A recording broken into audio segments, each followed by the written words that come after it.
My parents forgot to bring me to their wedding and then told everyone I was sick as a cover-up, so I exposed them on social media and now everyone will remember how terrible they are. Posted by you/forgotten_child9. I know this seems like a weird situation, but I just feel so angry and depressed that I need to vent, even if no one is listening. So I, 17F, was recently forgotten on the day of my parents' wedding.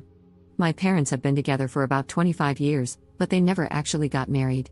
That's why, when my dad, 50M, proposed to my mother, 49F, on their anniversary, which they have always celebrated on the date my mother found out she was pregnant with my eldest sister, even though they were already together before, everyone, including me, was elated and celebrated the occasion with great joy. This happened all the way back in February. They immediately jumped into wedding planning, deciding very early on to have a small event in Hawaii with just the closest family and friends for an intimate ceremony. Almost immediately, my mother asked my sister, 25F, to be her maid of honor, and my dad asked my brother, 22M, to be his groomsman. I wasn't surprised or offended by this. My sister had always been a mommy's girl, and they both enjoyed spending time together shopping and socializing, so they had a very close bond. The same goes for my father and brother. They always played football together and messed around with cars. My father even trained my brother's team for a while in middle school. That had always left me as the odd one out. I tried to insert myself into my family's hobbies and the groups they had within our home, but I was always rebuffed. Maybe they could sense that my interest in their activities wasn't all that genuine, or maybe they just didn't care. Either way, I was used to being the last and least important member of my family. Mom had sis, dad had bro, my parents had each other, and my two siblings were closer to each other than they ever were to me, leaving me very lonely and isolated in my own home. During the preparation for the wedding, it was initially suggested that I be the flower girl, but my sister thought that role would be more appropriate for her daughter, 3F, so that idea was quickly tossed aside. Later on, my maternal grandmother suggested that I might read a poem or give a short speech during the ceremony, but both my parents refused because they wanted the wedding to be low-key, and they didn't think a cheesy and sappy speech would fit their vision, their literal words. I was still okay with all of this, even though it hurt to know I would be the only member of the family to not actually be part of the wedding party or have any role at all on the day. As the day approached, my parents and siblings got more and more caught up in all the wedding planning. I noticed my mom didn't invite me dress shopping and that whenever they had discussions about the venue or the event, I was left out. So, I decided to see if they would realize that I wasn't being involved at all and kept quiet, waiting for them to ask me something, anything, about the wedding, but that never happened. The wedding was set for 3 weeks ago, at the end of August. The day before the departure, my mother casually asked if I had my luggage ready because we couldn't be late to the airport.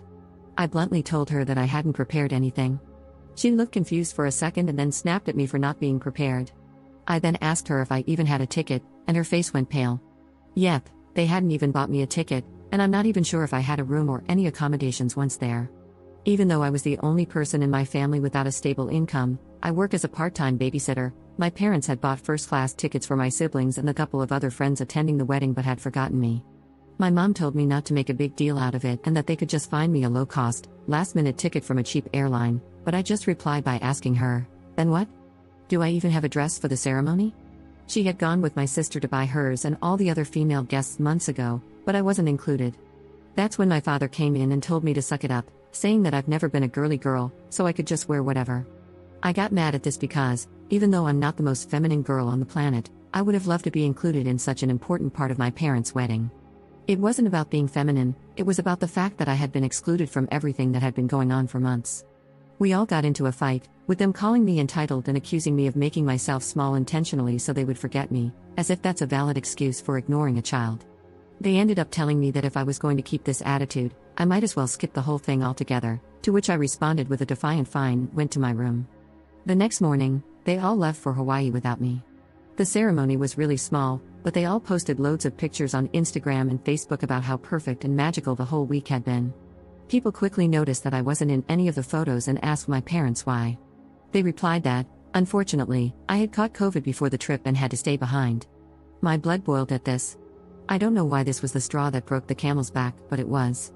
I decided to take a COVID test and posted a picture of myself holding the negative test, captioning it, "Not sick at all, just forgotten." I tagged everyone who had questioned my absence from the trip and the wedding in the picture, and, for good measure, also every person invited to it. I also wrote in the comments about how my parents had literally forgotten about me until the day before the trip and how they had actually uninvited me. Most people were on my side, while others couldn't believe it and thought there must be more to the story than what I was saying. But one thing is for certain, I completely ruined my parents' wedding, and their day was overshadowed by my confession. At first, I felt quite satisfied with myself for standing up for myself, but after a barrage of messages from my family calling me every name in the book, and later, when they came back, furiously attacking me for my immature actions and spoiled behavior, my pride deflated quickly, and I began to feel awful. I hate my family, and I hate being in this house, but I'm a minor and can't leave just yet. I do feel like I could have handled the situation better, though, and now I feel so depressed that I'm second-guessing everything I did, from not speaking up earlier to the way I exposed them. I also feel guilty about the lack of connection between my family and me, and I wonder if I could have done more. Am I wrong for ruining my parents' wedding when they forgot about me? Update 5 days later. Hi everyone, I wanted to write an update earlier, but I'm still kind of a mess at the moment. However, since my post had such an overwhelming response and so many people commented and sent me messages, I figured I should share the latest developments.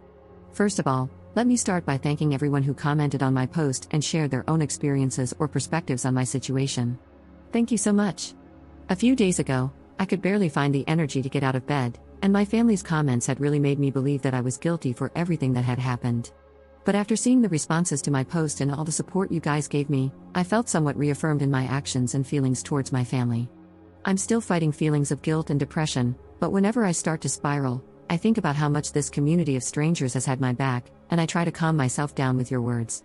Thanks to your input and advice, I finally decided to call my grandma and tell her the full story.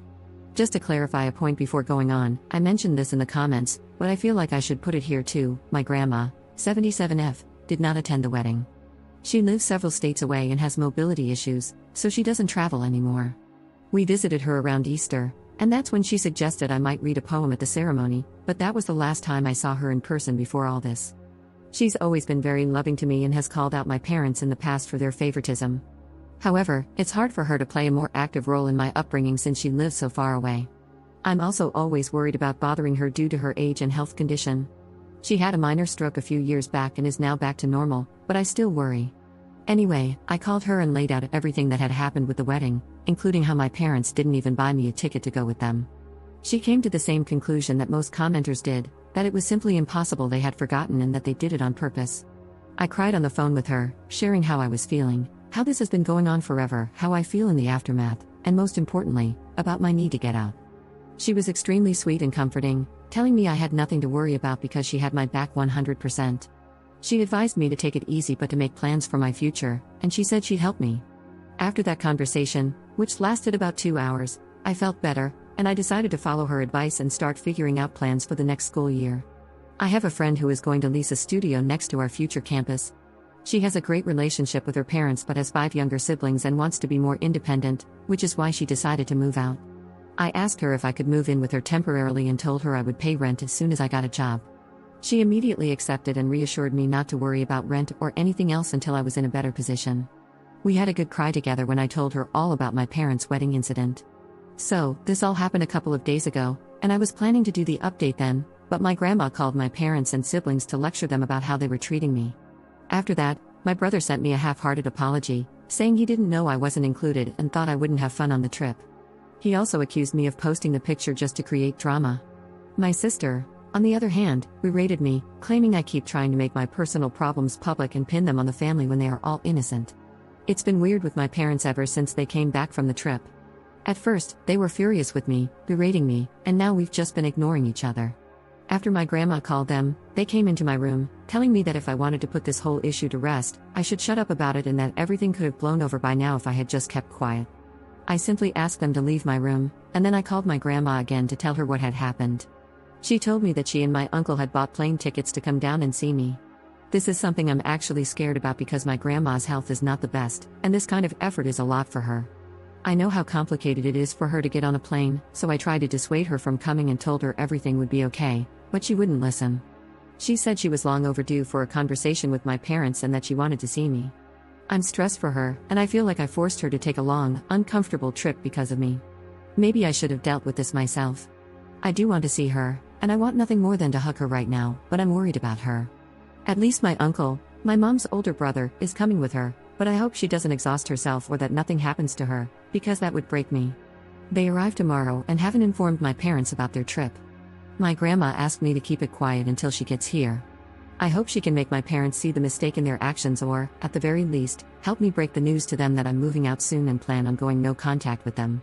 I don't know, I'm worried about her having to do so much for me and bothering her, but I also appreciate and love her so much for doing all this for me. Second update 4 days later. Hello, sorry for not updating sooner or commenting. As you can imagine, if you've seen my last posts, it's been a busy week, to say the least. A lot of people have been messaging me and commenting on the post, and I haven't had time to respond to anyone until today. I'm sorry for that. You all have been so helpful and caring about me and my story, and it's been truly eye-opening and terrifying to see how many people have gone through similar stories of neglect and abuse. I just want to thank you all for taking time out of your day to send kind words to this internet stranger. This update will be long, so I apologize for that. I'm just going to continue where I left off. So, my grandma called me to tell me she was coming here to see me and help me out. I was really stressed about it because my grandma has a hard time traveling, so for her to take this trip meant she'd be under enormous stress, and I felt responsible since I was the one who called her. She arrived early Monday morning with my uncle, and I went to pick her up at the airport. Not gonna lie, it was a very intense and emotional moment. As soon as I saw her, I ran into her arms and broke down sobbing. I don't even know if I managed to say anything because I was crying so hard, and I had so many things I wanted to tell her. Thank you for coming, thank you for being so good to me, for having my back. I'm sorry for making you take this trip. I feel awful at home. I don't know if my parents love me, but I know you do. Am I an affair child? All of these thoughts, plus the guilt and anxiety, hit me all at once when I saw her, but she held me tight, telling me everything was going to be okay. My uncle hugged us as well. I don't know how long we stayed like that, but it must have been a while until my uncle gently told me we should get going. We grabbed a cab and went to their hotel. My grandma had teary eyes, and I could feel her breathing heavily, which scared me, but she kept hugging me and smiling the whole way. She had reserved a double room so I could stay with her for a few days. Once they were settled in and I had calmed down, we sat down, and I poured everything out for them. I told them about the years of neglect and emotional abuse, how miserable I had felt after the trip, but also how I'd been feeling that way for years. I explained how my parents were trying to make me feel guilty for everything that had happened, how scared I was about my future, but that my number one priority now was to move out of the house, even if it came at the expense of my schoolwork. I also told them I had made arrangements to move in with my friend and was looking for a job. Finally, I mentioned this post and how some people thought I might be an affair child, which had led me to start questioning that as well. It was a lot, and I could tell they were both really affected by what I was saying, but they kept comforting me and making me feel safe enough to open up. After I unloaded all my concerns, my grandma reassured me that I had nothing to worry about anymore and that she would always be here for me. First, she assured me that I was not an affair child. She told me that both my parents were thrilled when my mother got pregnant with me and that she knew cheating was a deal breaker for my mom, and she believed it was the same for my dad. According to her, the favoritism began showing when I was around 3 or 4 years old. My parents were constantly complaining about having a young kid in the house because they could take my older siblings to their activities, but not me. I was also very shy and a bit of a crybaby, which they had no patience for, and it made me different from my siblings. She told me that she knew my parents had saved more than enough for my college, they're really well off, so I had never been concerned about that until now, worrying they might pull the funds. She assured me that if they tried not to pay for my schooling, she would take care of it and wouldn't let me drop out due to money concerns. She also offered to help me with rent and give me an allowance to move out. She was very generous, and I thanked her for everything, but I also told her that this experience had been eye-opening. I never realized how privileged I had been financially all my life until now. For all their faults, my parents have pampered me financially all my life. I went to private school, have a rather large monthly allowance, and have had a credit card for years, with no objections to any of my expenses. After reading the stories here, I realized how good I've had it and how being dependent on them has made me vulnerable to losing everything. Now, I want to be independent, not just from my parents, but from everyone. I feel like I need to learn to stand on my own. Writing this, and reading about people in truly awful situations, makes me feel like I've been a spoiled brat, to be honest. My grandma insisted that I accept her help until I don't need it anymore, and I agreed, but I'm still going to look for a job and work towards becoming fully independent. We relaxed for a while at the hotel because we were all exhausted from the morning, but in the afternoon, we grabbed a cab and went to my house. My parents were extremely surprised to see my grandma and uncle with me when I walked in, but before they could say anything, my grandma told me to go pack all my essentials while they talked to them. I rushed upstairs and could hear my grandma and uncle berating my parents for everything they had put me through. At first, I heard my parents trying to defend themselves, but eventually, they quieted down. When I came downstairs with 2 suitcases and my backpack stuffed with everything important from my room, they were all in the living room. My father was beet red, and my mother was sobbing like a child. When she saw me, she extended her arms toward me, saying she was sorry, but I just said, "Save it," in the coldest tone I could muster.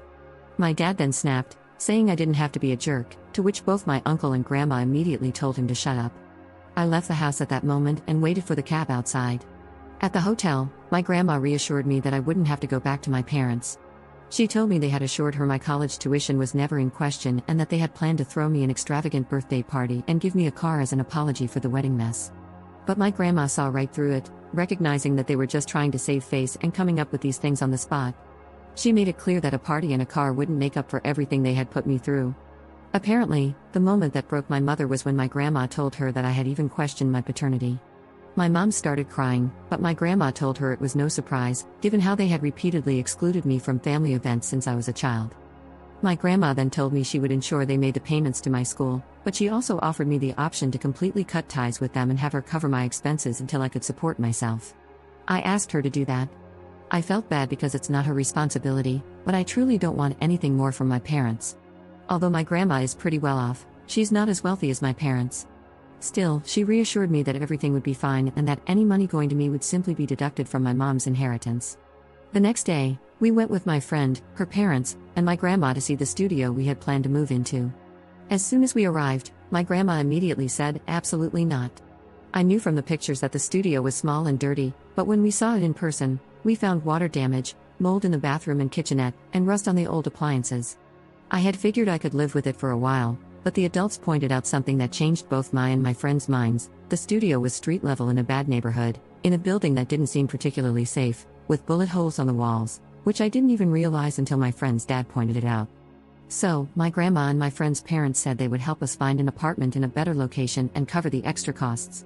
Both my friend and I want to be independent, but we understand that with likely minimum wage jobs in such a high demand area, we won't be able to afford anything better on our own. The plan now is to look for a 2-bedroom apartment. My friend and I will pay what we had originally budgeted for the studio, and her parents and my grandma will cover the difference. I know it's still quite spoiled of me to expect help from my grandma, but after seeing the studio in person, I truly wouldn't have felt safe living there.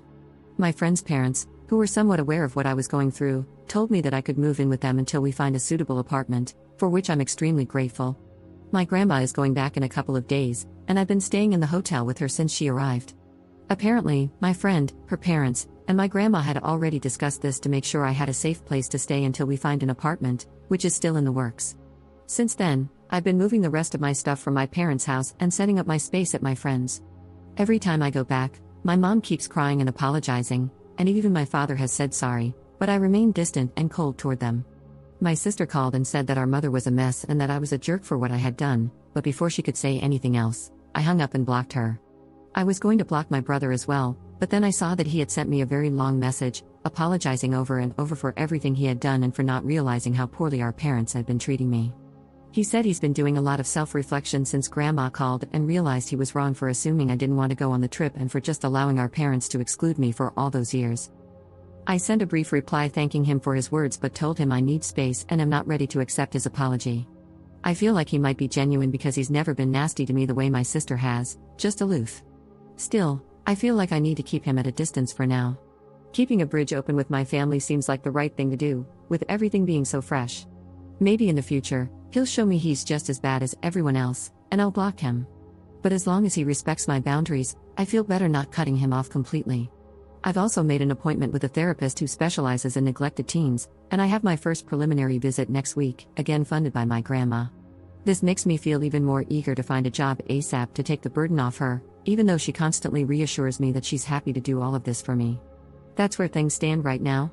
I'm not sure if I'll update again, maybe when I start classes or move into the apartment, but for now, I'm just trying to enjoy my time with my grandma and uncle and focus on growing, while working through the guilt and depression that have plagued me for so long. I want to thank this community once again for being so kind and helpful to me, and to everyone who messaged me with your own personal stories of getting kicked out or having to figure things out too early. You've helped me feel a lot less alone.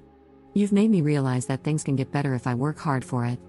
I do feel a bit spoiled for having such an amazing support system with my grandma, uncles, and my friend, but you're all right, reaching out has been the best decision I could have made. Opening up to those who love me, and to all of you online friends, has truly saved me, so thank you. I'm more grateful than words can ever express.